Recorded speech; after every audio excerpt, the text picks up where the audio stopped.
By the end of this, I promise you, you'll look at your thoughts way different. You see, before I found this book, I was on autopilot. I wasn't just getting hurt by life, I was doing half the damage my damn self. Thought isn't reality, but it is through thought that our realities are created. Most people live like their thoughts are gospel, stabbing themselves with arrow 2 every damn day, thinking the worst case scenario is gospel truth. Oh, you know she got dudes lined up. This book drops a lifesaver though. Life feels different when you stop believing everything you think. What to do, YouTube? It's your boy Tay X Millie back again with another video. If you guys aren't already doing so, please be sure to follow me on all platforms at Tay X Millie. Today we got a great one, right? Today we're gonna be talking about why most of your suffering is optional and how to stop it. What if I told you that most of your suffering isn't from what happens to you, but from the way you think about it? Let that sink in for a sec, because if you're anything like me, you probably thought that pain equals automatic suffering. Something bad happens to you, and boom, your whole day is ruined.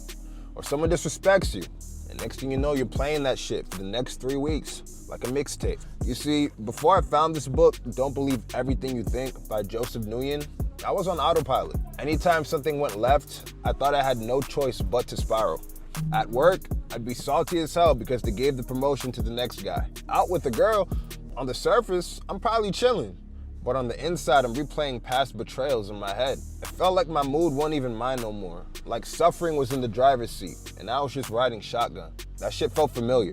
Now here's the crazy part, right? My aha moment. I get to this chapter in the book about the 2 arrows, and it clicked. The first arrow is pain. That's life. You can't dodge that one. Someone insults you, and it stings. You take an L in life, that's the first arrow. But the second arrow, that's your reaction. That's the one you keep stabbing yourself with over and over. Replaying the L, ruminating, letting it rent space in your head tax-free. That is where the real suffering comes from. And I realized, right, I've been stabbing myself with the second arrow every single day. No wonder why I felt so drained. It's no wonder my mental state was trash half the time. I wasn't just getting hurt by life, I was doing half the damage my damn self. So here's what we're about to do in this video. I'm breaking down the 3 biggest lessons I pulled from this book, mixed with my own stories and real world science, so it's not just some motivational fluff. Firstly, we're gonna cover the 2 arrows of suffering, pain versus reaction. Secondly, we'll cover thoughts versus reality, how your perception is low-key punking you. And third but not least, we'll cover the pause method, a tool to shut down overthinking before it ruins your life. By the end of this, I promise you, you'll look at your thoughts way different. You'll see which ones is bullshit stories your mind is making up, and how much of your suffering you're actually volunteering for. And if you're new here, hit that subscribe button right now, because this channel is about turning pain into power, building discipline, and becoming the version of you you've always dreamed about. If you don't want to stay stuck in the same cycles, this is the place to be. Plus, it's free, cheaper than therapy, and I actually roast back when you're bullshitting yourself. Now let's get into the first section, the 2 arrows. You ever notice how we don't actually change until life basically body slams us? We're clutching pain like it's a weighted blanket. Comfortable, familiar. Like that shitty friend you keep letting crash on your couch. There's a line in this book that smacked me in my face. It goes, most of us only change when the pain of holding on is greater than the fear of the unknown. Which is facts, because we hold on to toxic shit, habits, relationships, even identities, just because it's what we know. I was guilty of it myself. I used to overthink every single session at the gym, comparing myself to dudes who looked better, lifted more, moved faster. I'd miss a lift and boom, my mind turns into a full-blown L-fest. I tell myself you're weak, you're falling behind, everyone sees you failing. Days of replaying the same scene in my head, feeling more and more inadequate each time. That's the second arrow. That's the suffering we create ourselves. So let's break that down, right? The first arrow was pain. You missed the lift, you got called out, you get rejected. You can't help it, shit happens. The second arrow is suffering. You grab that pain, you twist it, you replay it, stabbing yourself over and over. It's optional, but we volunteer for it like fools. Let's take Nelson Mandela, right? 27 years locked up, 27. Any of us in that situation would have been raging, spiraling, plotting revenge. But he didn't let the second arrow land. He just let the pain exist. Then used it to grow, forgive, and rebuild an entire nation. That's mastery. And science backs us up too, right? Jon Kabat-Zinn in mindfulness research shows that awareness of your own thoughts literally reduces rumination. Translation, when you catch yourself before the second arrow lands, your suffering drops. Your brain doesn't torture you as long, and you start living your life instead of reliving L after L. So bro, stop volunteering for suffering.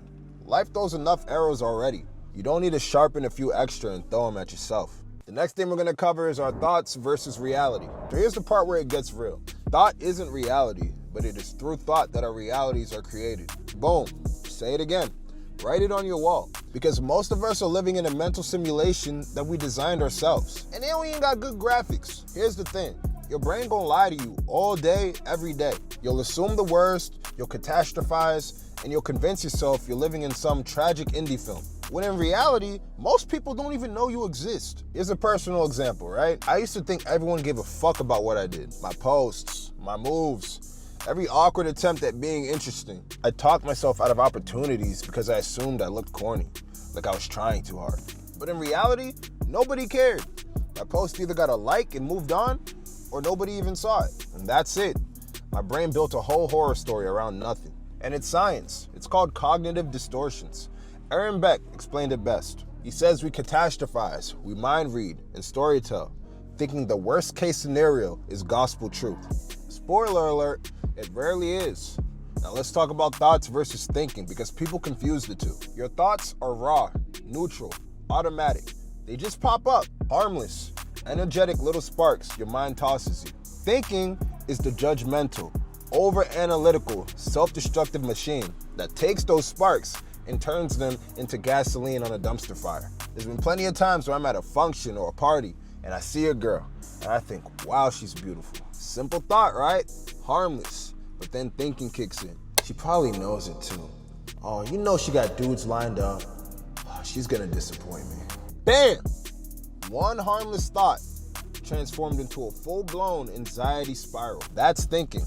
Taking a neutral thought and loading it with every anxiety, fear, and past failure you've collected and convincing yourself it's real. And science backs this up too.